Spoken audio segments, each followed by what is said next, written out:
To light a candle. Neither do you light a candle and put it under a measuring basket, but on a stand, and it shines to all who are in the house. Matthew 5:15, Western English Bible. Neither do you light a candle. Here, the candle is taken as an emblem known by everyone. They say, sveshtica, little candle, but the Bulgarians still call it voshdenica, little wax. Everyone would ask himself what is hidden in a wax candle. A lot may be hidden, or perhaps nothing.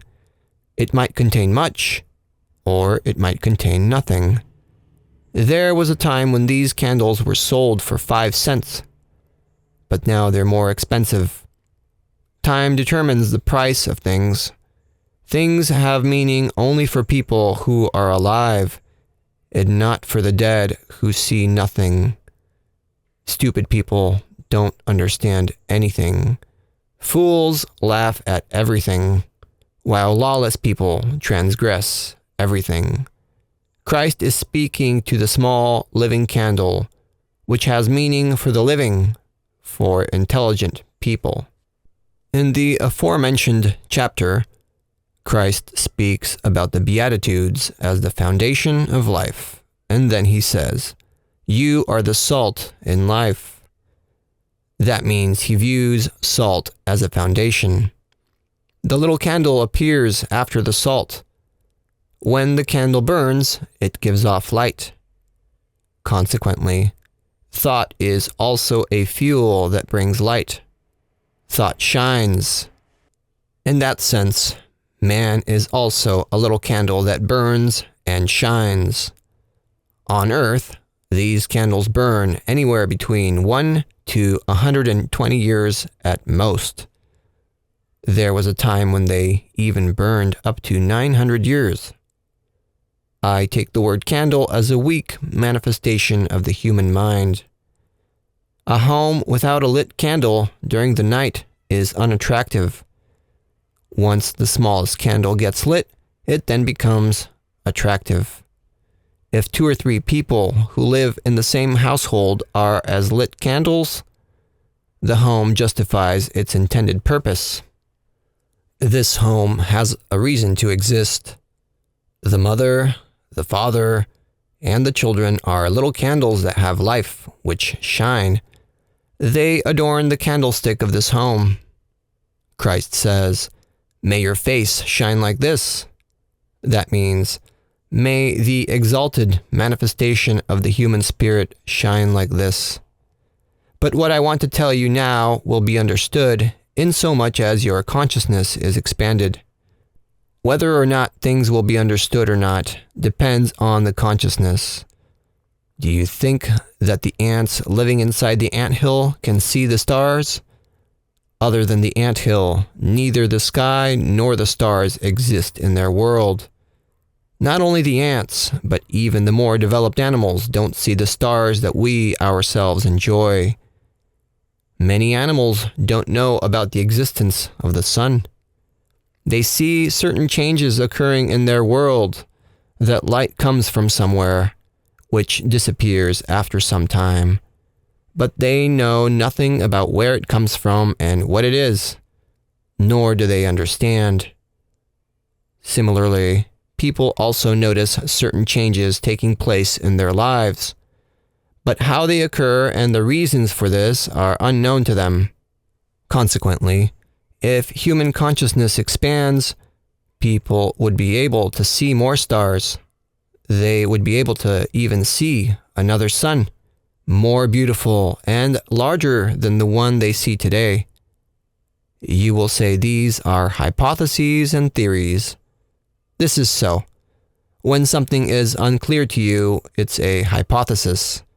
Hence, I refer to modern-day people as people of hypotheses. Every person is a hypothesis. Hence, not only does he not understand nature, but he also doesn't understand himself. I would like to meet at least one philosopher or spiritual person in Bulgaria who can say he knows himself. There is no such person in Bulgaria. Those whose consciousness is not yet awakened take this as an insult. Should the merchant who only makes deals with paper money get offended if I tell him he has no effective liquid capital in his cash box? He would tell you that he's working with 2 to 3 million. Yes, but this is fictitious money. It's not gold coins. One day this merchant might go bankrupt, and all his capital, all his shares will scatter to the winds. I say, most people today operate with fictitious capital. They are large companies with little substance. However, nature doesn't tolerate such companies. The intelligent company that has life doesn't tolerate deceit. Hence, it created death. Kings, bishops, patriarchs, and priests, they all die. Why? Because their companies are deceitful. That's an over-exaggeration. It's possible, but it's a great truth. Why should the merchant go bankrupt? Because he lacks capital. Why does the mother die? From hunger. Why does the father die? From hunger. Why do the children die? Also from hunger. Everyone dies from hunger because their stomachs aren't in the condition to properly perceive and assimilate the food. In other words, their stomach lacks those gold coins with which it can work.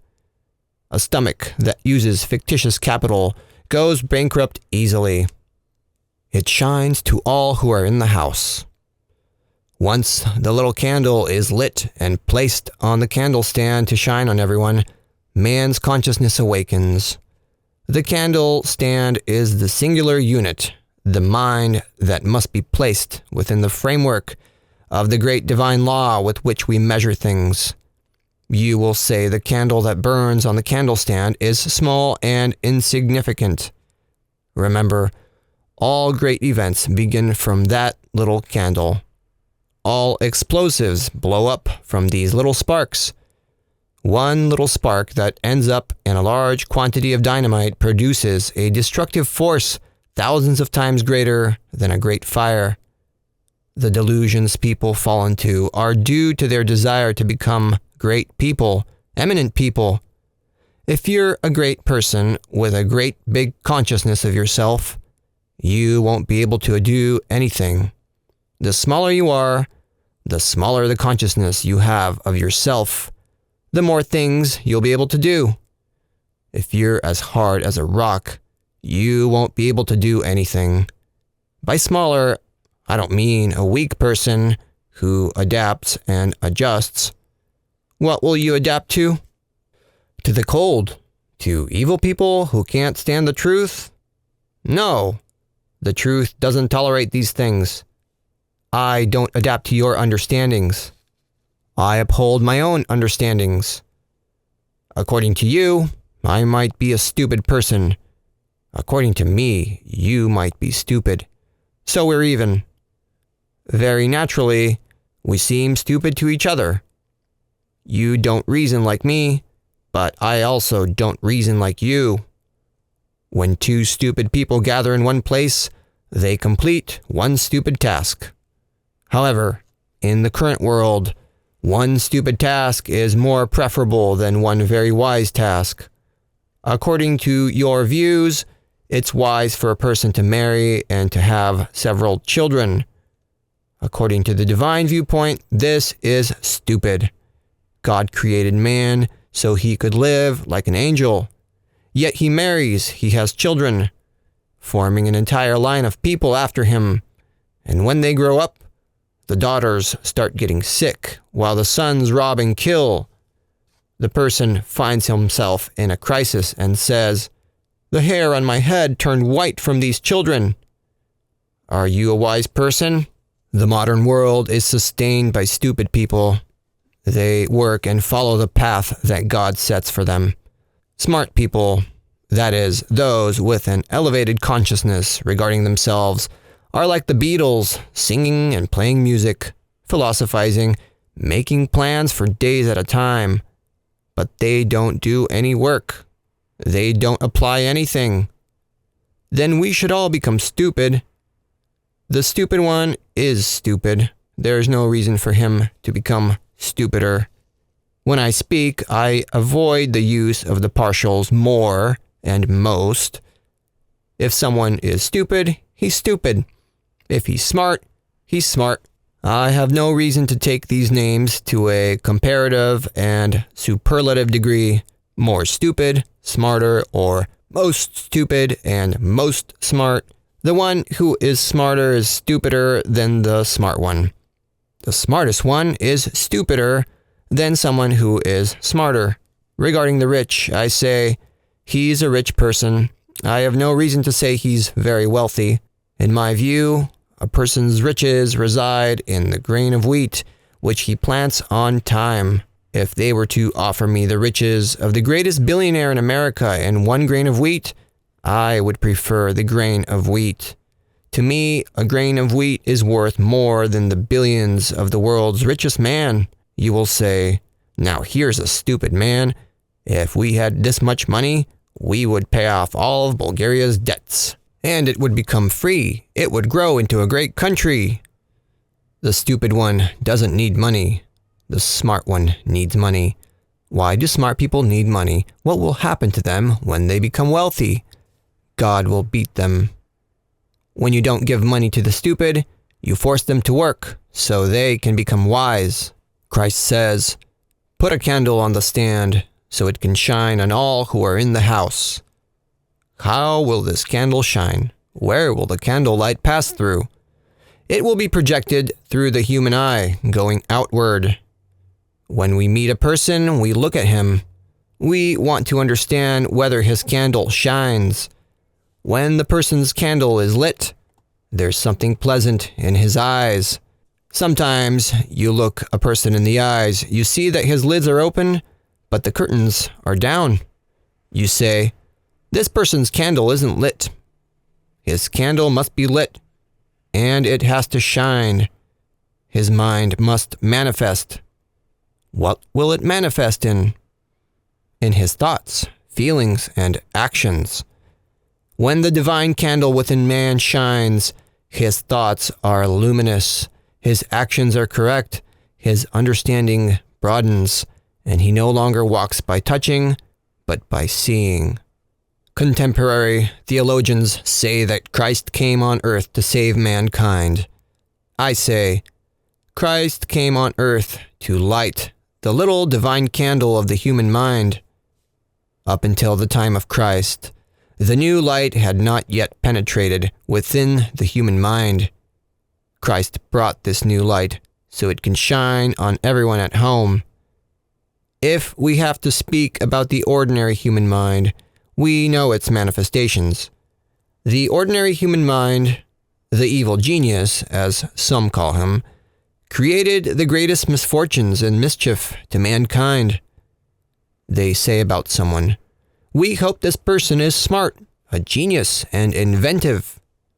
We present-day people don't need such a mind. We need a mind that shines on everyone at home. As a small, lit candle, it must determine the relationships between people from a divine point of view. If I light someone's candle from among those of you here, all his troubles will disappear. This applies both to the individual as well as society.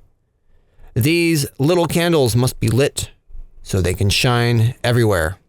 Go to any Orthodox or Catholic church so you can see how many candles are burning. The Bulgarians also have a custom of lighting candles.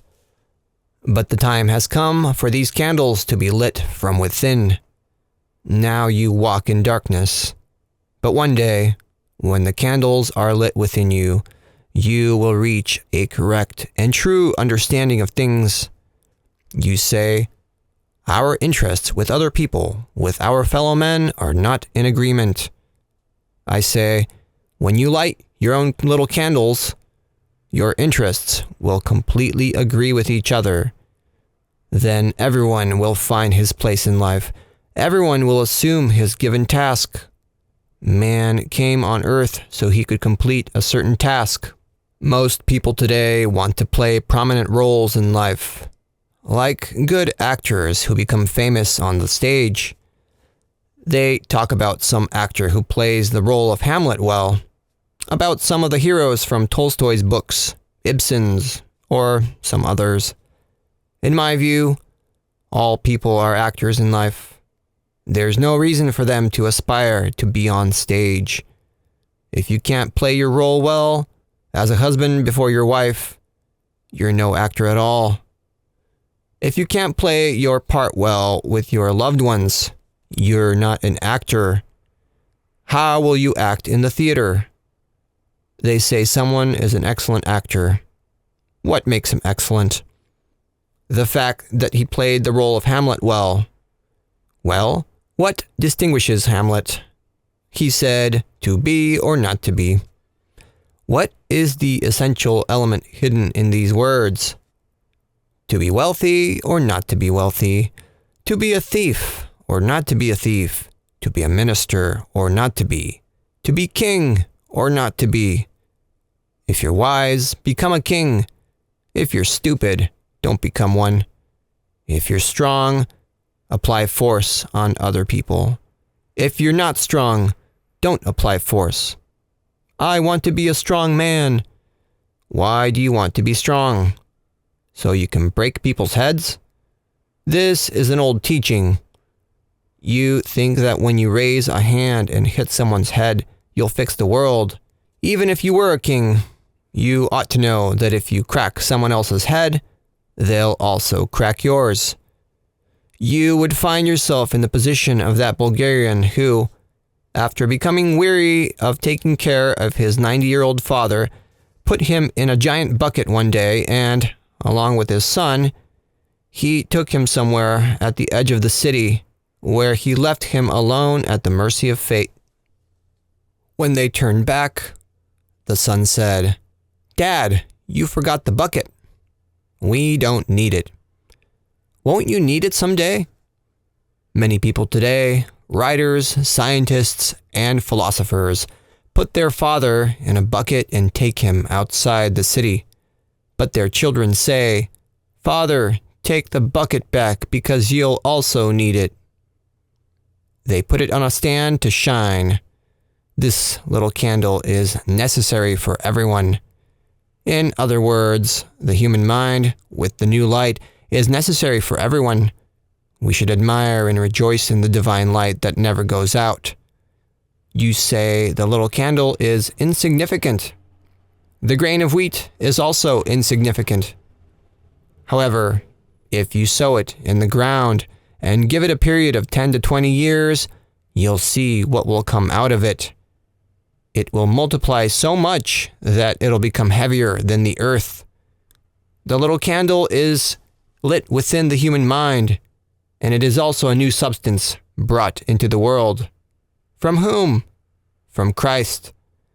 The new substance is akin to the grain of wheat, which is now being sown in the ground. This is how it is grafted in the human mind, just as the various fruit trees are grafted. Whoever applies the art of grafting must be a stupid person. From a Kabbalistic point of view, the word glupaf, stupid, has stronger vibrations than the word strong and smart. It is said in Scripture, "The Lord opposes the strong and proud, but he gives his blessing to the weak and stupid." A student who dares to tell his professor that he has his own opinion regarding certain issues gets thrown out.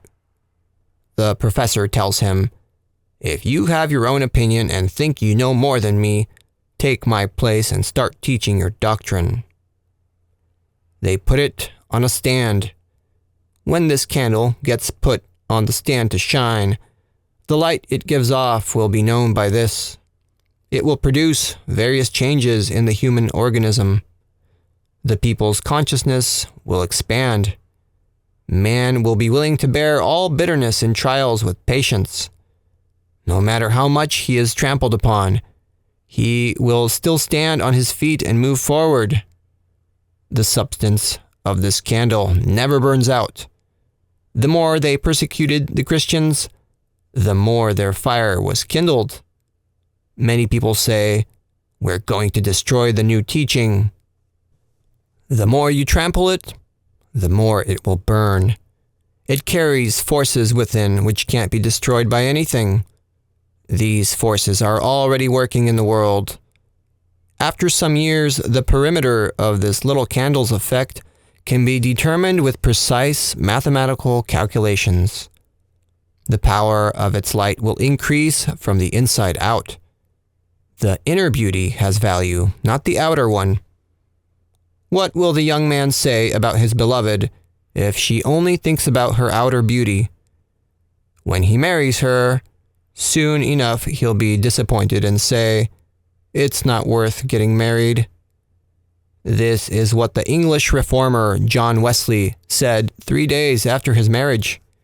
He married a beautiful American, but soon afterwards he became disappointed. Why? Her candle wasn't lit. After some time, a young man went to see him for advice. He had fallen in love with a good Christian woman and decided to marry her. John Wesley said to him, "I don't advise you to marry her. She might live well with Christ, but not with you. Your candle is not yet lit." Someone asks me, "Should I marry?" Don't be in a hurry. Don't marry while your candle is still unlit. Now, I regard marriage as a material form of slavery. The old who have gone through this slavery say, "Let's throw the young in this hole so they can see what marriage means." The mother and father don't tell their sons and daughters that they have to light their candles, but they talk to them about marriage, about a happy life, about car rides and strolls in carriages. Upon marrying, the daughter says to her mother, "Mom, this turned out to be a difficult task. So is mine. Your father has a difficult character. He doesn't take good care of the house," and so on. And these are considered pious people who speak the truth. They say, "We have to marry off our sons and daughters so they can understand life." Paul says, if it's possible, it's better if a person doesn't marry. I say, a person whose candle is unlit, it's better if he doesn't marry. There's no reason for the blind to give birth to other blind people. There's no reason why the foolish should give birth to foolish people. They say, this is an anarchical doctrine. In my view, there are no greater anarchists than the people of today. They are anarchists in regard to God and the intelligent world. We are harmonists and not anarchists. We tune people correctly. How do they get tuned? When we light their candles. Consequently, you can only tune someone who is in discord when you light his candle. It shines on all who are in the house. Only with this candle can a person properly judge all phenomena, including all relations between people. The new light of human consciousness makes it possible to process the old elements in their life, just as plants process the suffocating effects of carbon dioxide. The new light can process all the sins and crimes of people. It can process all the karma in a person's life and to draw out juices from it in order to use for the new life. In that respect, I can make an attempt so you can see how this processing occurs. But this current place is not conducive. Absolute harmony is required for such an attempt. So there's no opposition from outside at all. Soon enough, we'll make this attempt. We'll restrict the world in its evil manifestations. In other words, we'll tie up the devil. We're not only going to tie up the big devil, but also all the little devils who serve him. I'm not going to tie them up, but I predict what will happen. Shakespeare asked himself through Hamlet, to be or not to be. You also ask yourselves. Should I be married or not married? If your candle is lit, get married. You'll give birth to a child who will carry the new light in his mind. People whose candles are lit don't die. Should my daughter marry? If her candle is lit, let her marry. Generally, people who live with the new light don't die. They only remove their old clothes and pass on from one world to another. They don't need graves, nor do they need mausoleums. The time has come for you to make use of the new light of consciousness. In some people, the candle is already lit and shines. Without this light, you can't understand the vastness of life, its meaning, as well as the current relations and connections to the past and future life. Knowing this, you seek someone from outside to light your candle, to save you. When Christ comes, He Himself will light your candles and say, "This is how your candle needs to shine, so it can give glory to your works before your Father." What will the works be? When you meet a sick person, you won't seek a doctor, but by laying your hand on him, he'll be healed immediately. When you meet a blind person, you'll lay your hand on his eyes and he'll see. I would untie the feet of every crippled person if he were ready to light his candle. I would open every blind person's eyes who is ready to light his candle. If they're not ready to accept the new light, the crippled one will remain a cripple, and the blind one blind. Who does Christ bring to life? The one in whom the divine mind shines. All the people who were ready to light their candles, even during the time of Christ, got up on their feet and came to life. Many people come to me with a request that I help some sick or crippled person. Until now, I never replied to these requests. But now I say, go to the crippled one, to the blind one, and ask them if they're ready to light their candles. If they're ready, I'm also ready to help them. I'll untie the feet of the crippled one, and I'll open the eyes of the blind. When they hear me, the doctors will say this is a lie. Why don't we do an experiment so they can see who is lying? Bring the blind one to me who is ready to light his candle, so we can make an attempt with him. I'll touch his eyes and he'll see. Then there won't be blind and crippled people. There won't be, indeed. But there are exceptions even in this science. Not all blind people will be able to see, and not all crippled people will be able to walk. Only the one who is pure in his thoughts and desires will be able to see and walk. Only the one who is free from the fetters of the past can see and walk. One must cleanse himself and free himself from those fetters that restrict him. When I speak like this, many people ask me, why don't you say the truth directly? How can we cleanse and free ourselves? Indeed, I often conceal the truth. You criticize me for this. I ask, why do you also hide sweet things? What is your goal? You want to protect them. On the same basis, I also protect the truth. It shouldn't be given into the hands of the children. The truth I experiment with every day has never lied to me. All my experiments are successful. This truth is the beginning of the future life, the great life that is coming on earth. It will free the people from the restrictions in which they currently live, and it will satisfy them. When it meets a hungry person, it doesn't remove him from its path, but satisfies him. What does the pregnant woman do? She patiently awaits the day of her deliverance. Can't she abort her child? She can, but she doesn't proceed like this. Consequently, you should give the hungry person conditions in which he won't go hungry, and to the thirsty one, where he won't suffer from thirst, and to the blind one, to become wise and see. The conditions in life need to improve.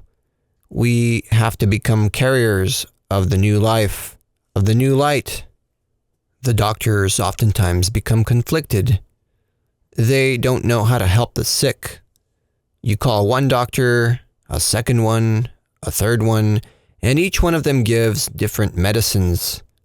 All three of them have a different opinion. They can't come to an agreement. You gather together a consultation made up of 5 or 6 doctors, and they all give their opinion, until finally the sick one passes away to the other world. Whatever the doctors are to the sick, the same are the public figures to societies and peoples. They determine the diagnosis of society. They give it medicines. They create various laws until finally complete anarchy and decay ensues. You will say that Bulgaria must free itself. She freed herself 40 years ago, but a debt of 20 billion leva was forced on her since that time. What do you think? Did the lives of Bulgarians proceed normally? What did Bulgaria gain? The smartest Bulgarians took power into their hands, but Bulgaria still didn't improve. They killed this one, then that one, breaking their heads in the process. You will say this one or that one behaved as wolves, that they attacked the flock. Is it possible for one and the same mother, Bulgaria, to give birth to both wolves and sheep? Such and such a person is an anarchist. How is it possible for him to be an anarchist? If this is possible, then I accept the possibility that there are Bulgarians from the family of wolves, of tigers, of lions, of snakes, of leeches, of horses, and so on. In this situation, all contradictions are possible. However, once you say you're Bulgarians and descend from one and the same mother, there mustn't be any contradictions among you at all. You say you're hardworking people, but your neighbors can't appreciate you. This is where the Bulgarian proverb describes the situation. Marry me off to a faraway place, mama, so I can brag. You ask, what is the reason for contradictions among Bulgarians? Their candle is not yet lit. I took measurements and made my calculations on the Bulgarians' heads for 11 whole years. But I'll present this information when I give my report on the Bulgarian people. I made observations and studies on all the peoples, and I can give an account of them. I can say what kind of person the Bulgarian is, the Englishman, the Frenchman, if not with absolute accuracy, then with a difference of 1 unit from the absolute. The Bulgarian needs divine light, and when he sees his ignorance, he's not willing to admit that he doesn't know. A Bulgarian boasted to his fellow peasants about his knowledge of Turkish. This was during Turkish times. It just so happened that one day, the Turkish Ayan came to visit their village. The peasants received him well, but since they didn't know the Turkish language, they couldn't understand what he wanted. They remembered their fellow peasant who said he knew Turkish. They called him over to serve as the Ayan's translator. The Turk said something to him while the Bulgarian listened. The peasants asked him, "What does the Turk want?" "He's hungry for fish." The peasants immediately spread throughout the village to find a nice fresh fish for the guest. They gave the fish to their fellow peasant so he could bring it to the guest. When he saw him bringing fish, the Turk asked him, "Are you joking with me? I'll show you who I am so you can understand. He gave the Bulgarian a good beating. Why did the Turk beat you? Because I out-talked him. It's not so. The Turk wanted one thing from him, but the peasant brought something else. He simply didn't understand him. He didn't know his language. I say, this also happens with the current Christians. You want one thing from them, they bring something else. People need lit candles. Once their candles are lit, their affairs will be in order. The new light must be used by the individual just as much as by the family and by society. Today the world needs lit candles. The Englishman passes off as an honest person, whereas the Bulgarian distinguishes himself with his sincerity.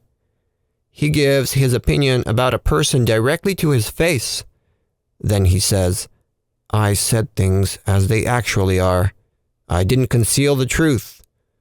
It's good to tell a person the truth, but you need to know how to say it, how to plant it. What will happen with the seed if you plant it too deep? It won't sprout. So if you say the truth, say it on time and in the right place. Plant the seed in such a place and at such a depth in order to sprout on time and give its fruit. And so, focus all your attention on acquiring the new light. When Christ preached to the people about the good life, he was referring to that fuel that is useful for maintaining people's current lives. Only through the good life, through the new light, can man free himself from the layers of his past. The new light will no longer be under a bushel. Someone needs to come from outside, so he can lift the bushel and put the candle on the stand, so it can shine on all who are in the house. When it is said that someone converted a person to God, it means he lifted the bushel under which the candle was lit. There is no other conversion. You say to somebody, I converted you. This is a mistranslation. Nobody can convert anybody else. In my view, only the dead person turns over to convert, and not the one who is alive. When someone dies, his loved ones turn him over on one side, then the other one. The one who is alive converts himself. Christ says, even so, let the light of your faces shine before men, that they may see your good works and glorify your Father who is in heaven. Now, no matter how much sorrow and sufferings you may have, go within and see what you can do for this little candle. Make an experiment with it, so you can see how you can amplify it. First, make an experiment with the cobweb, to see how many strands you can weave into a strong rope to tie the oxen. Have you counted how many strands can be woven into such a rope? You will say this is a difficult task. If this is difficult, how much more difficult is the teaching I preach to you? You'll weave for a long time. You'll stumble through the syllables until you start speaking and reading, until you understand the truth. Do I have to impart the new light into your minds, or do you yourselves have to perceive it? Then do I have to explain to you what the light is? Once the light penetrates your minds, you already know what it is. You say, scientists have already determined what the light is. There's no reason for us to explain it away. However much the midwife assists in the birthing process, that's how much the scientist gives explanations regarding the light. Scientists determined how many millions of stars there are and the amount of time it takes for the light to travel from the sun to the earth. They haven't determined anything more than this. On its own, the light cannot be defined. You say it gives off a certain number of vibrations per second, but this data is imprecise from the viewpoint of the new science. When you come to the new theory of light, the current science will turn upside down on its head. You'll lose the compass of your own lives and say, "Now what should we believe in?" I say, let the old things remain in their own place. Strive for the new. You already know what the light represents. You know how many vibrations it makes per second. You know that in each vibration there is a rise and a fall. Explain to yourself, from the point of view of the new light, the cause of the vibrations of light and the cause of every rise and fall within them. The vibrations are due to certain resistances in nature. According to an English scientist, the ether is a rough plane. This is why light, as it passes through the ether, rises and falls. Thus, its vibrations are formed. This is a hypothesis.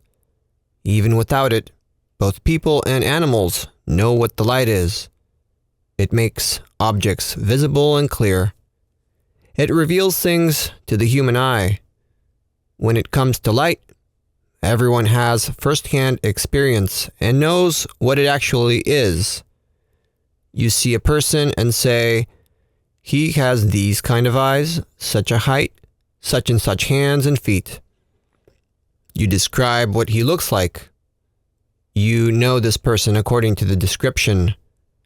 However, when he dies, he leaves all his organs in the physical world, and you can no longer picture him. On the same ground, I say, light exists in our mind due to a certain number of vibrations. However, it also exists without these vibrations. It also manifests in other ways, outside the physical realm. Now, let us return to the light that manifests through the human mind. This light imparts a soft, clear, and pure expression to the eyes. It imparts beauty and pleasantness to the mouth. Without it, the human mouth is devoid of magnetism, of vitality, such as the mouth of the leper, of the patient afflicted with an incurable disease. It's dangerous to shake hands with such sick people. Even their gaze is dangerous. People suffer from their mouths, hands, and eyes. They get infected through them. And place the candle on a stand so it can shine on all. Why should this candle shine? So it can show everyone how they should live. He gave an example to his disciples, to the first Christians. The first Christian teaching was lost, which is why nowadays the people turn to God but aren't saved. In America, they keep statistics on how many people turn to God every year. They turn to God, but after a few years, they return back to their old ways. Someone gave up drinking wine, but after 5 or 6 months, he starts drinking again. In order to convert someone, you have to light his little candle. He turns to his own soul, that is, to the center of the true inner attraction. The small inner light will reshape the organs of our senses. With the help of the little candle, you will easily get rid of your bad habits. There are flowers in nature whose smell is able to free you from some bad habits. It's enough to simply look at certain colors of the flowers at certain times of the day for a reconstruction of your mind to take place. These colors work in a magical way. They make a person wiser. These flowers have been expecting the people to visit them with their lit candles for years.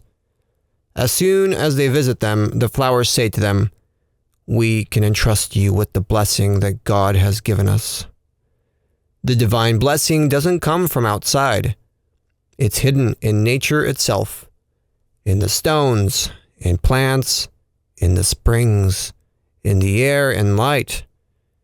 There are precious stones whose power is hidden from people even to this day. From the outside, the stones appear simple, but their power is within.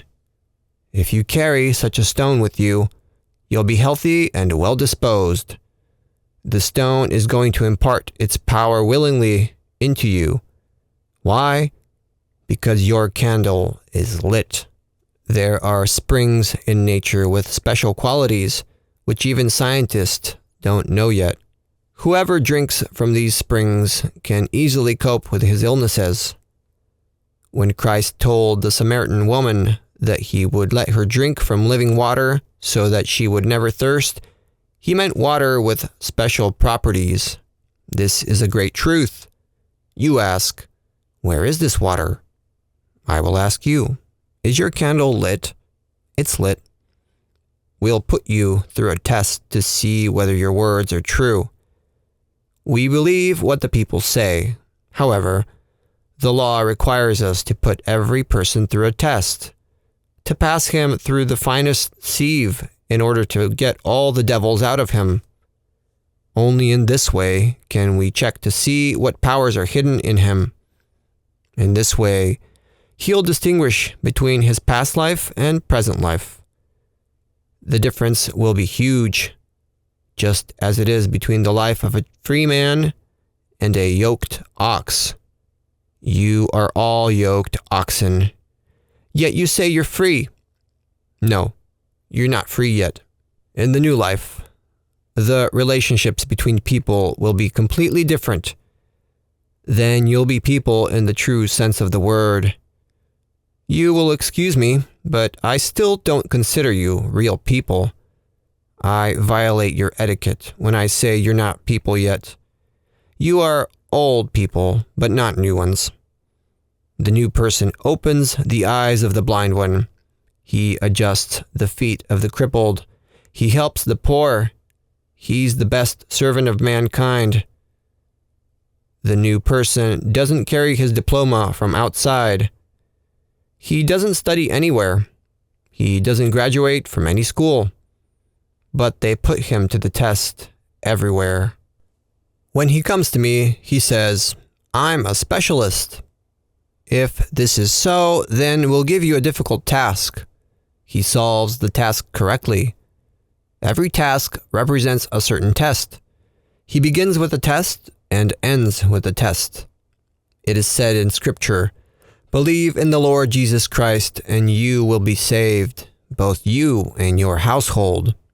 I translate the verse, light the little candle of the Lord Jesus Christ in your mind in order to save both yourself and your household. Christ says, I am the light of the world. So, once your little candle is lit, you carry Christ within you. You are with him.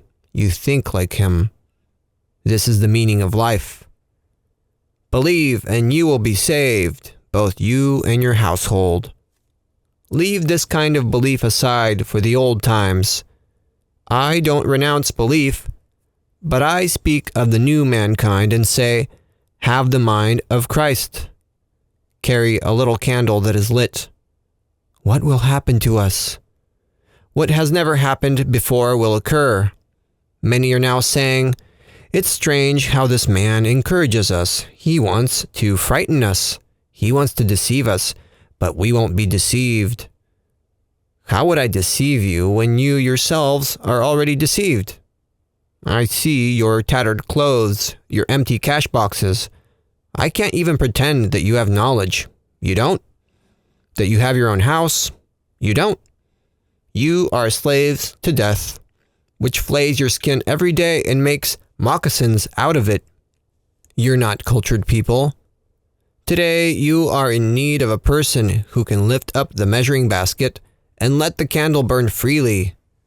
Once the measuring basket gets lifted, you'll have a new culture in the span of 10 to 20 years, like the wheat that grows and ripens in a few months. Now, you will excuse me for speaking rather sternly. I want you to free yourselves from your outer wrapping, and only for the bud to remain. Doesn't the light do the same? It strikes the buds on the plants in order for the flower to come out. You don't hear how the light strikes, but you know what all the striking inflicts? The striking that it produces upon the buds is strong. It saves the situation that the buds find themselves in. It spreads open the flowers. The striking inflicted by the light throws away what is bad and brings everything that is good from within to the fore. Consequently, when the divine light comes upon man, it will throw out whatever is bad from his mind, and it will open the path for the good, which is hidden in his soul. I want to correct the expression I used. I said you're not people. What do I mean by these words? That you haven't manifested as people. It's the same with the grain of wheat. While it's in the barn, it hasn't manifested yet. Once it gets sown, it will manifest. It's the same with you. When they plant you, you'll manifest as people. Someone else has taken your riches. Someone else has possession of your mind. Your soul has been wagered and is being held captive as a hostage somewhere. When you manifest, you'll say, I want to redeem everything that I wagered. I want to take back my riches that my father gave me. And now, when you return to your homes, search for your riches.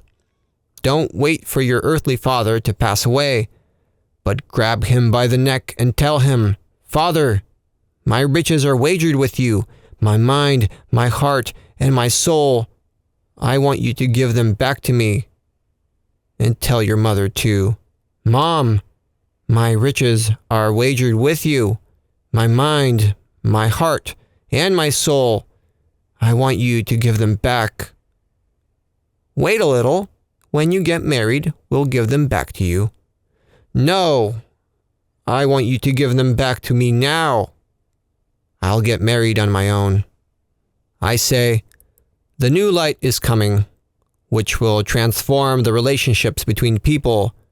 It will create new relationships. We need not bother with the debased animals. We'll leave them aside. We have no reason to exterminate the caterpillars. Find a way to keep them from multiplying excessively. One of my acquaintances told me that he read somewhere about new discoveries made by scientists. One scientist found a way to condense germs until they became a substance for making various adornments, mainly belts for women. In the future, women will wear belts made from germs of the most terrifying diseases. With this in mind, let's see if a man will be able to insult such a woman. She'll tell him, You should know that I could hit you with my belt. In my view, scientists are on the right track. Instead of watching people suffer from cholera and the plague, it's better if these germs are used in the service of mankind. The new positive science will harness evil to work. You will say that only the scientists can achieve this task. No, every person can harness the germs to work. And so, the vibrations of the new light will descend down into the nether regions of human life and, once and for all, they will free the people from the perturbations that haunt them every day. Can we really free ourselves from these conditions? Whoever has a lit candle can easily free himself. I can light every person's candle. All I need to do is strike a single match in order to light this ever-burning candle. Even to this day, some people keep their candle under a measuring basket. However, Christ says that the wise person who lights his own candle never puts it under a measuring basket. Scientists say that lit candles are the new ideas that will transform the world. May the light of these ideas shine. You say, when we go to the other world, we'll learn everything there. That's where we'll understand the truth. If you don't strive for the truth while on earth, you also won't strive for it in the other world. If you strive here, you'll also strive in the other world. Consequently, no matter how weak your aspiration for the truth may be, Apply it while you're still on earth. Seek the truth. Be ready to sell everything you have, even for the smallest precious stone. And are you ready to sell everything in order to buy this little candle? You say, let's marry off our children, so at least then they'll do away with their karma. Don't bother with the karma. For the last 2,000 years, you've been doing nothing but doing away with karma. And you still haven't done away with it. Someone else will do away with your karma. Someone else will solve this issue. You ask, has our karma ripened yet? It's already ripe. In fact, it's beyond ripe. All of you should know this. If you wait another 50 years for your karma to ripen, you're lost. Your evolution will come to a halt. In this way, you'll lose the favorable conditions for development. There's no time for procrastination. Do away with things right this very moment. Throw away from yourselves every doubt and everything negative. Find the candle and light it. It will impart the new ideas in you. Christ says, when the Spirit of truth comes, He will teach you everything.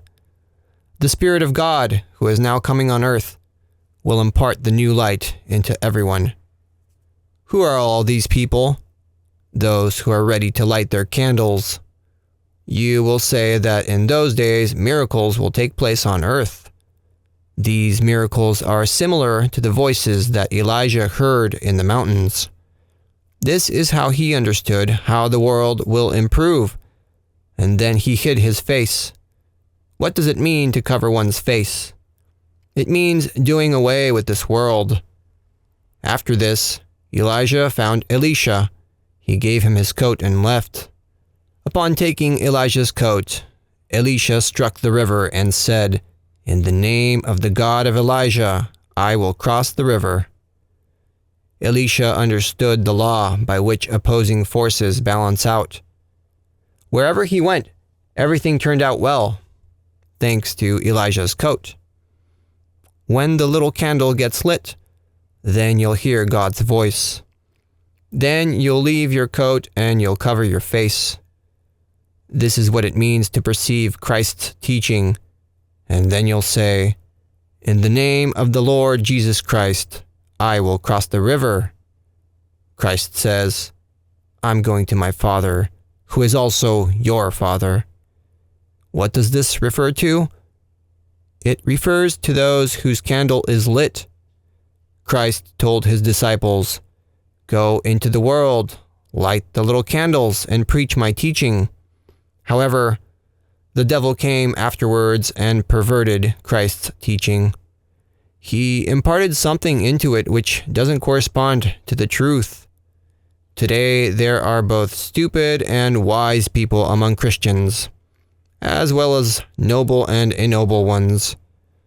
The true Christian is a noble if he knows how to proceed with his friend and neighbor. A poor peasant went to an evangelical preacher in the region of Swishtov with the request that he help him. The preacher took him into his home, fed him well, and invited him to rest on a warm and soft bed. The wife of the preacher became very disappointed with her husband and asked the peasant, "When did you come to this village?" "Today." "Then go back. Bring much good health to your own village." Since the peasant's clothes were unclean, the preacher wasn't ready to keep him in his home for much longer. He was afraid of his wife. I say, down with the false aristocracy. Down with the false piety and nobility. I wish there were more Bulgarians like the poor peasant. There are more Bulgarians like these in the villages than there are in the cities. They will save Bulgaria. If the Bulgarians continue going along the old path, their affairs won't improve. However, if they accept the new teaching and light the little candle, all their affairs are going to improve. If the clergy lights all the people's candles, the post-war reparations will immediately melt away. But nowadays, the clergy are the first to show dissatisfaction, the first to mutter against iniquity. Enough muttering already. Do not utter the name of the Lord in vain. Do not talk about money. It is said, woe to those preachers and clergymen who work for money. If the priests don't light people's candles, then the simpletons will come. They'll light them. But then there won't be any priests. The nation will fulfill the role as both priests and preachers, and teachers too. This will be their punishment. All of you will verify my words. You'll understand whether I speak correctly or not. Tell this to the priests and preachers. If they don't listen to me, I'll relinquish all the responsibility from myself. From now on, the Lord will speak to them, and you too will speak to yourselves. I won't speak to you. Now, I want purity from you. I don't like the way most people's affairs are going. Most of your deeds are not laudable. It's because of you that many blasphemies are poured over me. I cast away all responsibility from myself. There's no reason why people should commit crimes in my name. Whoever wants to serve someone, let him serve the living God, the God of all nations, the God of love. Serve your own soul. Serve your neighbor. I don't need people to serve me. Even Christ says, I don't need your candles and incense. There's no need for the clergy to dress in these expensive garments in my name. Let every person lend a hand to his brother and live in love and truth. I say, if the Bulgarians, along with all the other nations, do not accept the new teaching which is being preached to them right now, they shouldn't expect any future at all. Remember, every home that doesn't accept the new teaching has no future. Every party that doesn't accept this teaching has no future. Every nation that doesn't accept this teaching has no future. Everyone must accept the teaching of love, righteousness, and truth, not in form, but inwardly. They need to live as brothers, as children of the same Father. When I speak sternly, do not think that I'm scolding you. I'm telling you to light your candles, to make space for the living God within yourselves, so you can taste His goodness. God is not as they preach. No matter how much I spoke to you about the Lord, I haven't even touched a millionth part of His goodness. The Lord is great in His deeds. He is alive. He will fix the world. Do not oppose the great truth that is coming into the world. Be like the grain of wheat. Make use of the light and heat, and God will bless you. Spiritual purity is required of you.